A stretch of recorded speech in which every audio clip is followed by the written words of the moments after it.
Invité cet après-midi, bonjour, bienvenue sur le plateau de BFM TV. Vous êtes candidat à la présidentielle pour l'Union populaire républicaine. Anne-Sora Dubois du service politique de BFM TV nous a aussi rejoint. Vous avez vu ces images de cette manifestation en cours place de la République à Paris. Beaucoup de monde pour être solidaire avec l'Ukraine. François Asselineau, vous y allez? Il y a d'autres candidats à la présidentielle qui y sont. Vous y allez après l'émission? Vous vous associez à cette mobilisation? Non, pas du tout, non.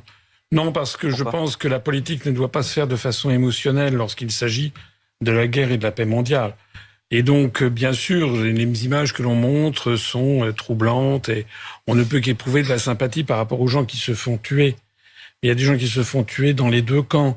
Ça fait 8 ans que des gens sont sous les bombardements du gouvernement de Kiev. Là, ce sont des immeubles de civils ukrainiens, en l'occurrence, qui sont bombardés. Ça fait 8 ans qu'il y a quand même des gens qui sont dans les provinces de l'Est de l'Ukraine qui sont bombardées, personne n'en parle. Et puis par ailleurs, si vous voulez, une opinion, ça se travaille. Il y a par exemple des morts au Yémen avec les Houthis, vous avez beaucoup de morts dans l'Est du Congo, personne n'en parle. Donc il y a là une raison pour dire que ce qui se passe en Ukraine, justement, on en parle aujourd'hui. Non, ça n'est pas une raison, mais ça veut dire qu'il faut beaucoup se méfier. Ou alors on peut faire comme tout le monde, faire ce qu'on appelait du brage de crâne en 1914. Si l'on est un chef d'État, il faut essayer de trouver une solution qui permette d'assurer la paix mondiale. Nous avons affaire avec la Russie à la première puissance nucléaire mondiale. Elle a 6240 ogives nucléaires. La France, elle en a 290. On a 1600 actives, la Russie. Oui, enfin bon. Quand même elle en a plus que les États-Unis. Je considère donc que c'est grave que les pays occidentaux et l'OTAN ne cessent que de jeter de l'huile sur le feu en laissant croire aux Ukrainiens qu'on va venir à leur secours, alors qu'en fait, bien entendu... Les Occidentaux jettent de l'eau sur le feu? Oui, bien sûr. Lorsque vous avez le général Gomard qui dit chez un de vos confrères qu'il faudrait étudier la façon d'assassiner Poutine, je sais pas de la désescalade. Qu'est-ce qu'on dirait pas s'il y avait un proche de Poutine qui disait ils étudient la façon d'assassiner Macron? Monsieur Asselineau, vous avez dit hier que Vladimir Poutine avait violé le droit international et qu'il devait être condamné. Vous le oui, dites aujourd'hui. Tout à fait. Ben oui, puisqu'on a un droit international. Et donc, il a violé le droit international en intervenant en Ukraine. Ça, c'est une chose qui est sûre. Donc, on peut soutenir un pays qui est victime d'un viol du droit international. Bien sûr, mais si vous voulez, il n'y a pas que Poutine qui viole le droit international. Moi, je dis qu'il faut essayer de replacer la diplomatie au centre du jeu. Lorsque les États-Unis sont intervenus en Irak, ils ont violé le droit international. Ils ont bombardé, il y a 1 200 000 morts civils en Irak.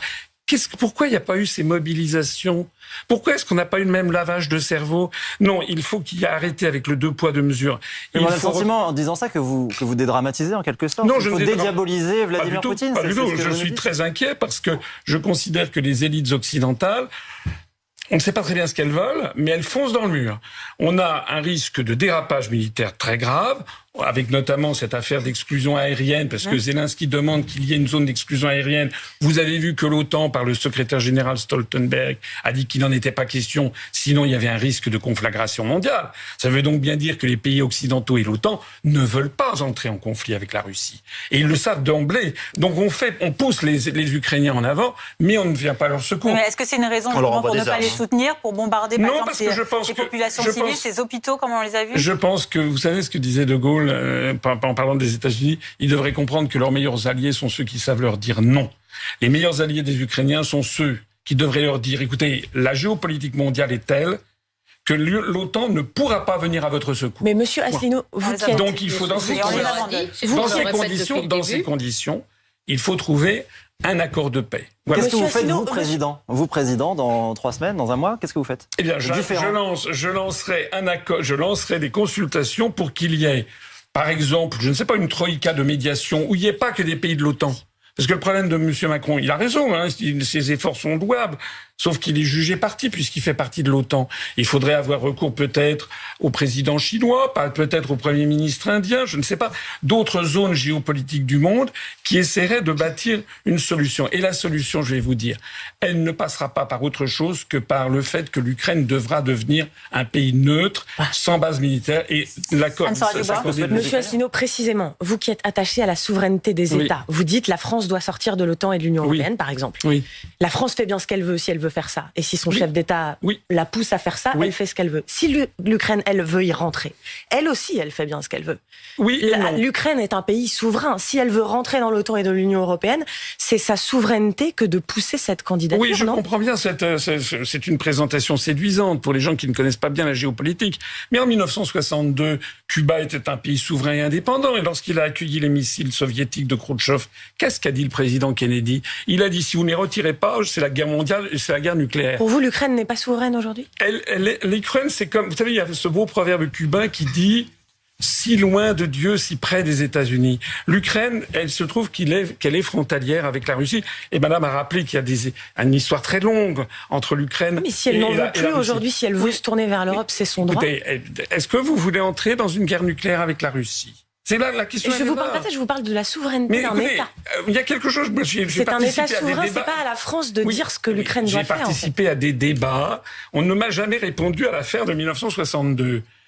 Pourquoi les États-Unis, en 1962, ont-ils exigé, sous peine de guerre nucléaire... En l'occurrence, il n'y a pas de missiles, et encore moins des missiles nucléaires sur le sol ukrainien, américain. Oui, mais parce que l'objectif de l'OTAN, c'est de s'y installer. Écoutez, qu'est-ce qu'on dirait si... Imaginez que demain, le président mexicain, qui est un président de gauche, accepte que les Russes mettent des bases militaires le long du Rio Grande, à 100 km de la frontière de l'Arizona ou du Texas. Est-ce que l'Ukraine peut faire ce qu'elle veut? Je reviens à ma question. Est-ce que l'Ukraine peut faire ce qu'elle veut? Non, elle ne peut pas faire ce qu'elle veut, malheureusement, c'est comme ça. De même que le Mexique ne peut pas faire ce qu'elle veut. Que la France ne peut pas faire ce qu'elle veut, parce qu'il y a des réalités géopolitiques dans le monde.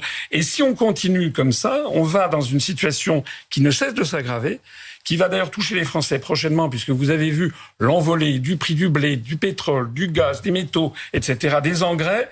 On risque d'avoir un effondrement de l'économie du monde occidental et une flambée des matières premières, et notamment pour les plus modestes d'entre les Français, une flambée du prix du pain, des pâtes, etc. Brièvement, Monsieur Asselineau, avant de se quitter, on rappelle tout de même que vous êtes candidat à la présidentielle, évidemment. Les parrainages ont été, la liste a été close hier soir. Au dernier comptage, vous étiez à 279 parrainages. Vous aurez les 500 parrainages. La liste, on le rappelle, sera publiée demain. La vérité m'oblige à dire, parce que moi j'aime bien dire la vérité, que je n'ai plus grand espoir. Voilà. Mais j'attends d'avoir la liste définitive pour m'exprimer. Et je vais m'exprimer sur la façon dont ça s'est passé. Et je vais entrer très précisément dans le détail de la façon dont ça s'est passé. Ce que vous voulez dire? Eh bien, vous verrez. Et vous le direz quand? Eh bien, je verrai en fonction de la liste des candidats. Je verrai comment ça s'est passé.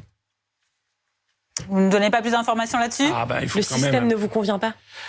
Le système est un système qui est complètement extravagant. Quand vous pensez d'ailleurs que dans 15 jours, on va installer les panneaux électoraux devant les écoles, alors qu'on ne sait pas encore quels sont les candidats définitifs. Il n'y a aucune démocratie où quelque chose comme ça existe. On saura lundi. En fait, oui, mais attendez, normalement pour faire une campagne, écoutez, par exemple, le BFM, ne prenez pas mal ce que je veux dire, mais ça fait quand même 5 ans que vous ne m'avez pas invité. Comment voulez-vous, si je suis candidat... On vous a adressé plusieurs invitations ces dernières semaines, ces derniers mois que vous avez refusé, monsieur Asselineau. Non. Si, vous avez proposé plusieurs textes pour commenter l'actualité. Non, ce n'est pas vrai. Écoutez, nous sommes allés voir le CSA pour nous en plaindre. Eh bien, qu'est-ce que je veux dire? Eh bien, qu'est-ce que je peux dire? Nous en expliquerons auprès du CSA, mais en tout cas, les propositions vous ont été faites. Les propositions vous ont été faites. On va devoir vous interrompre et rendre l'antenne, malheureusement. Quoi qu'il en soit, laissez-moi terminer, quoi qu'il en soit, si je suis candidat, j'aurai 15 jours pour faire campagne. C'est pas raisonnable. Merci beaucoup, François Asselineau, d'avoir répondu à nos questions. Restez avec nous, on se retrouve dans quelques minutes pour la suite de notre journal.